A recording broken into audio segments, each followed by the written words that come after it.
Oktoberfest Brickel at the Miami Circle is happening October 5th through October 7th. Celebrate the German tradition with authentic food by Michelin-starred chef Wolfgang Bahn with Radeberger, the keeper of German beer culture. Get your tickets at oktoberfestbrickel.com. Welcome to Chow Chow TV, an online weekly show interviewing the personalities behind the food scene. On today's episode, we'll be speaking with executive pastry chef Hedy Goldsmith of Michael's Genuine Hospitality Group.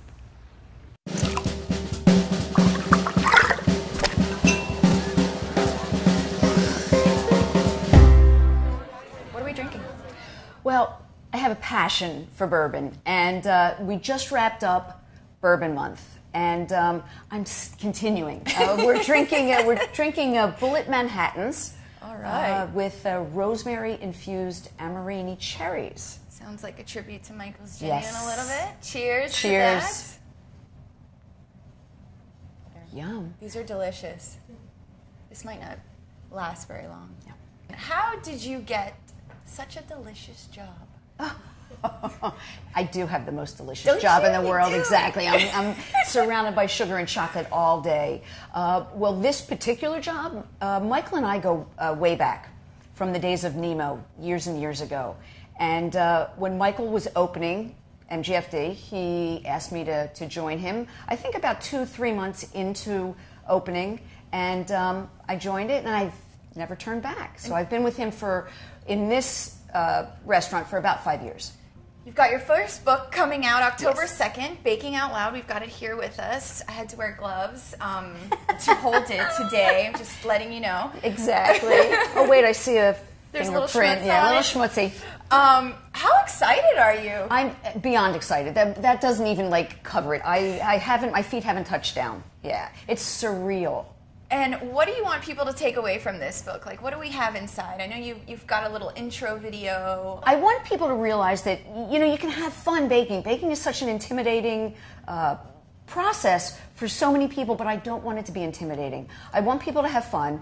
I want people to bake outside of the box, if you will, and not be afraid of flavor. I have a lot of big flavors in there. There's a lot of curry and black pepper and smoke and things that you wouldn't typically find in a baking book. You mentioned that all of your recipes tell a story. So I want you to walk us through maybe one story that's really meaningful to you. That recipe and the story that's kind of attributed to it. Well, it's true. I mean, there's so many stories in there. South Philly lemon ice. Being from Philadelphia, I had very dear friends that were from South Philadelphia. And water ice is what we call it in Philadelphia. Now you call it Italian ice, I think, in Florida. My brother was relegated to take care of me. So he would take me to the playground, and he's 6 years older, and he would buy me a lemon water ice and a soft pretzel coated with yellow mustard. And then I would be holding this water ice and this pretzel, and then he would split. He'd go play basketball with his buddies. And I just remember eating this wonderful water ice with this salty pretzel and that whole combination. It felt like a warm hug, and I wasn't afraid of being alone. It was a wonderful food memory. Yeah, what a great accompaniment. Sure I'm alone, but I've got this great ice. Exactly, you're never alone. A Philly pretzel. That's the one thing when I go back to Philly. As soon as I get off the plane, I want a pretzel and I want mustard. They do it so well. So one of the things you're famous for is doing riffs off of childhood desserts. You do the Pop-Tarts and the Oreos. I want to talk about, and you mentioned it really quick, some of the innovative things that you do that take these desserts up a notch and really kind of kick them in the butt. Well, I think the key to kicking them up is to use real ingredients. I use really good products and not something that you can't pronounce. So I think by that token, yeah, it kicks it up. And I throw a little twist. I throw a little bit of pepper, I throw a little bit of chipotle, I put a little bit of smoke and stuff. I use cocoa nibs in the Oreo, so it gives it another texture and crunch. So, and real vanilla beans.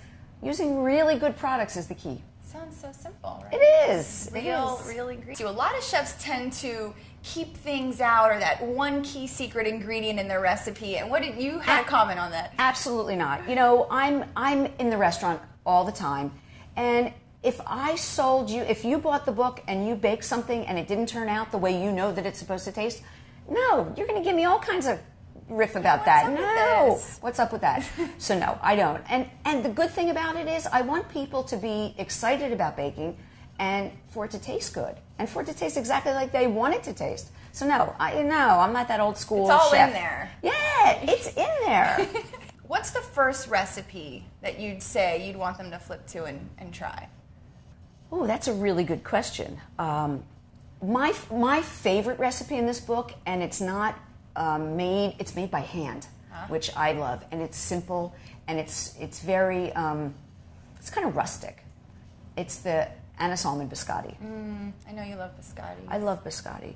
But I think that that's a really good intro if someone has not baked before. It's just you can feel the dough and you work it, and it's a great experience. It's great texturally also.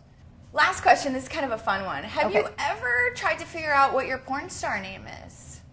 Oh, yes. Oh, I'm so glad because I was worried. Okay, what's your porn star name? Cream puff. Cream Puff.